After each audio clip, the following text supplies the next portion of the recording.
Luluto naman po ako ngayon ng pinakbet or pakbet. Ayan po yung mga ingredients po yung lulutuin ko. Ayan siya yung shrimp na maliliit. Tapos ito yung isda na marinated. Ito yung ihalo ko mamaya. Tapos soy sauce. Ayan, tapos sili, sibuyas, tapos bawang. Ayan, yung gulay.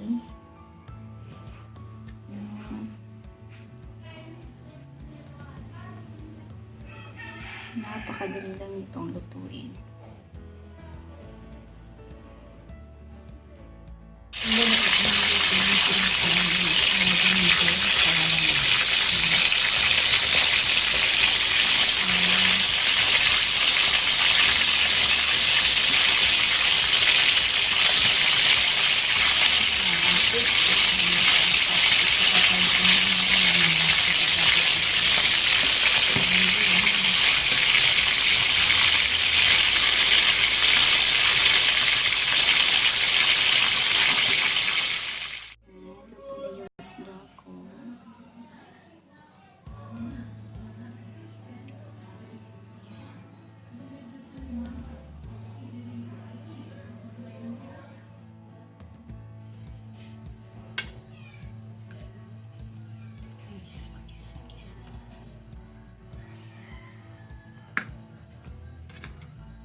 Maging brown siya, pwede na yung halo nito.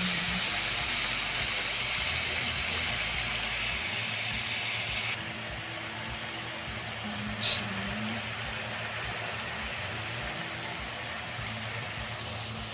Hindi na natin na minta.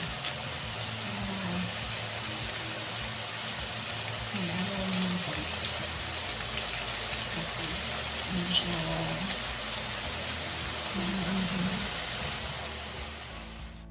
ayun, medyo brownish na siya. Pwede na natin ihalo yung gulay.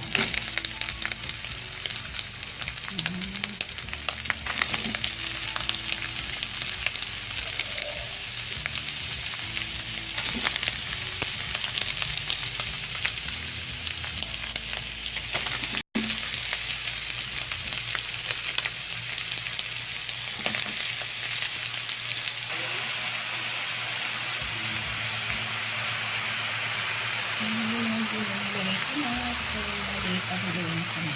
Tapos, ang kanyang Ganun lang siya kaliliit.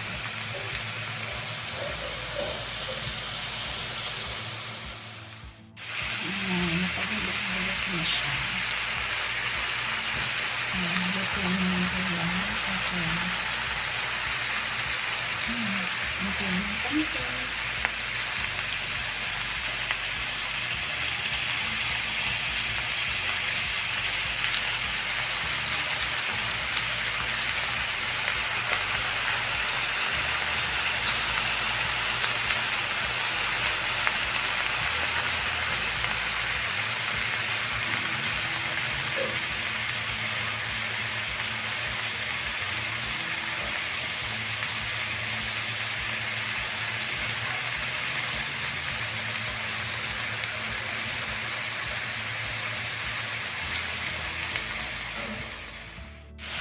Tapos, sabi natin yung pancake.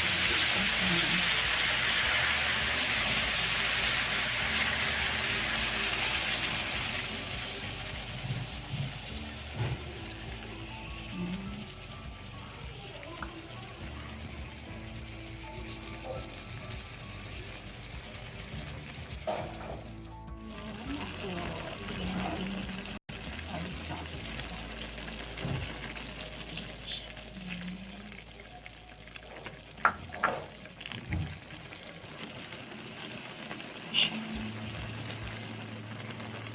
Okay na lang ang vitamin ito. Tapos, itatapos ko yung marinated na isda.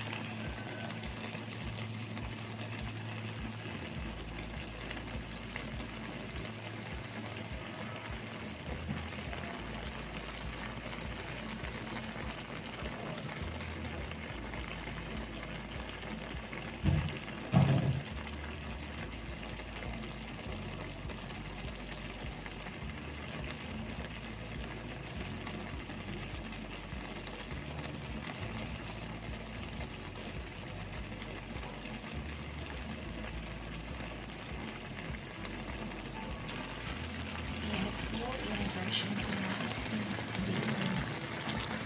nilagyan ko ng sili kasi mas masarap pa din siya mamamaluto.